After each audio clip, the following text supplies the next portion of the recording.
the removal of the two-child limit in full from April. No more two-child benefit cap. But what does that mean? Why have they done it? And who cares? People on low incomes can claim something called universal credit to help them cover their living costs if they meet certain criteria. You can check if you're eligible online. How much you actually receive in your universal credit payments, if you're eligible, depends on your circumstances, including how many children you have to look after. But the Conservative government introduced a cap, so that if you have one child, that increases the amount of universal credit you can claim.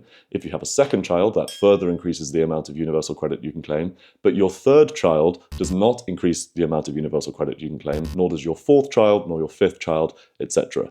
So this is the two-child limit on universal credit. Now note, you'll hear this referred to as the two-child benefit cap, but that's a little bit misleading because this is about universal credit and not about child benefits, which are payments that families can claim to support their childcare costs if they earn up to £80,000. So why has the government scrapped the two-child limit? Well, analyses by think tanks suggest that this is one of the most impactful things the government could do to reduce child poverty. Not only does that sound like it's a good thing, but it's also something the Labour Party promised it was going to try to achieve.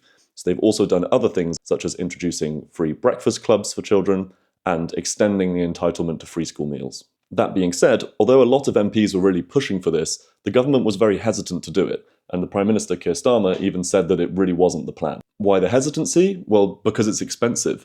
It's estimated that this will cost the government £2.3 billion just next year alone, and that cost will increase over the coming years up to around £3 billion. Opponents of the government's decision also argue that the two-child limit discourages people from having children they can't afford to support. But research suggests that since the two-child limit has been in place, it's had only a small effect on whether people decide to have a third child.